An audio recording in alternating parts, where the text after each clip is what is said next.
Hiring an assistant that can save you 30 hours per week. To hire an assistant, it's very strategic in planning and identifying all the tasks that you're doing and how long each of those tasks take. So the first thing that you want to do is you want to identify all the tasks. Take a week, and every 15 minutes in the day, you want to write down what you're doing and how long each of those tasks are taking. For example, if you're doing social media every day and that takes you an hour, let's add that up to 5 hours per week. Say that you are actually creating video content and you're editing the video content, and for each video reel that you are creating, it's taking you an hour and a half to edit, and you're doing 5 of those per week. So let's say that would take you 7.5 hours per week. So between posting and social media management as well as video editing together is taking you, let's say, 12.5 hours per week. You want to figure that out for every single task that you're doing. So you want to identify them, put how long it takes each one of them, and then you want to categorize them. Anything that is customer service, for example, either following up with potential customers, maybe you've met with people in the past and following up with leads, running your CRM, your customer relationship management system, all of those things, let's say those take you 10 hours a week.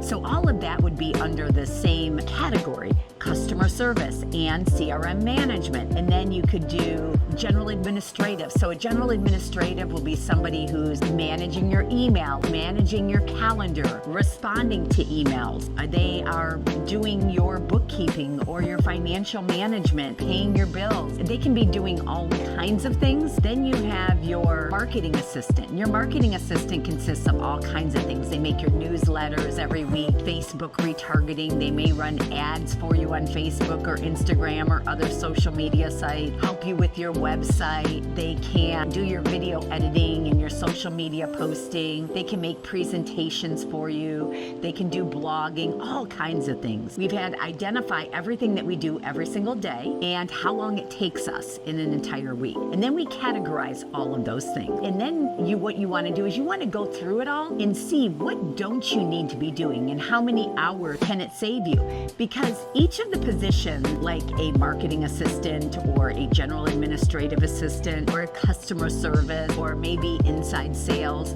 those are all different people. And most of the time, they don't have the personalities or the skill set to do all of them as one. Then you want to see, what do I need most? And for example, a general administrative assistant or maybe a marketing assistant. What that does is then frees you up with 30 hours a week that you can really be focused on the things that drive the business, such as the sales, calling and making appointments and going on appointments and hiring and training. And those are the things that really drive your business. Figure out, like I said, what you want to delegate. Who's the first person that you want to hire? And then, can they do it remotely? What we have found over the years is that most of the things that we need to hire out can be remote. For us, for the last 14 years, that's worked really well. You want to make sure that you're creating a clear job description once you've figured out what you want them to do. Be very specific and all the tasks under that job description. So for example, an executive assistant, managing my calendar, scheduling appointments,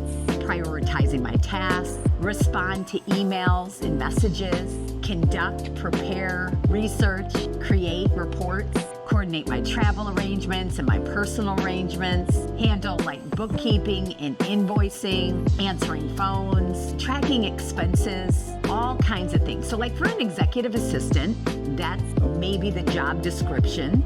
Maybe I would add more, depending on how many hours I want them to work. Next, I want to make sure I'm sourcing the candidates and what are the skill sets that they need. One of the things that you may look at, if you're hiring people from the Philippines, that you want to make sure that they have a workspace, a private workspace, and you want to see it. You want to look at their computer and how fast their computer is. You want to look at, how is their internet? Do they live in an area that has a lot of typhoons and power outages? Or do they live in a big city? They don't have nearly as many outages and their internet speed is really good. In your interview questions, you want to look at their skill set, their behavior, their workspace. Have they worked US hours before?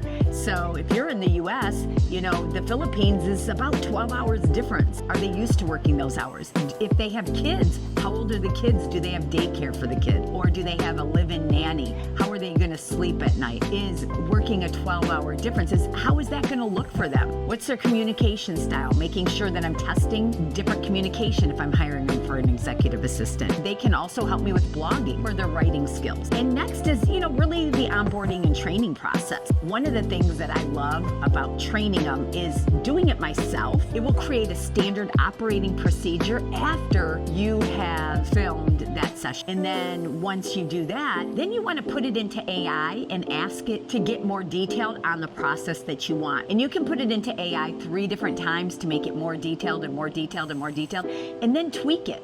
Okay, and then actually, once you create your standard operating procedure in your system, then what you want to go do is you want to go test it to make sure that it's right. There's so much that you can do now, and you can make it automated.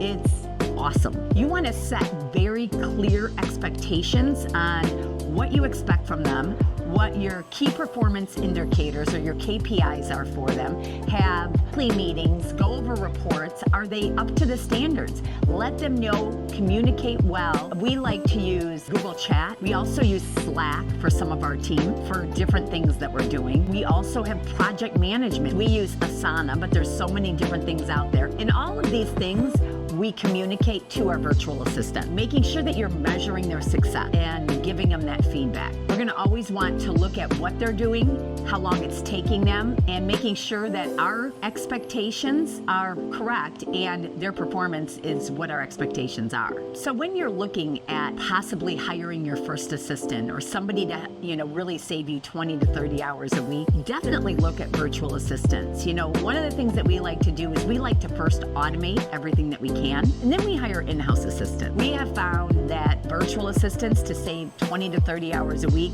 have worked really, really well for us, and we have been able to build out businesses through hiring virtual assistants. So first, identify all the things that you do in a day, how long it takes you, and then put the tasks in different categories. Next, define your needs and expectations. Make sure you create a clear job description. Then you're going to want to source the different candidates. Make sure that you're screening and interviewing, and then onboarding and training. Those are the things that you may want to look at to free your time up so that you can focus on the things in the business that'll actually bring in more revenue to your bottom line. Thanks. Until next time.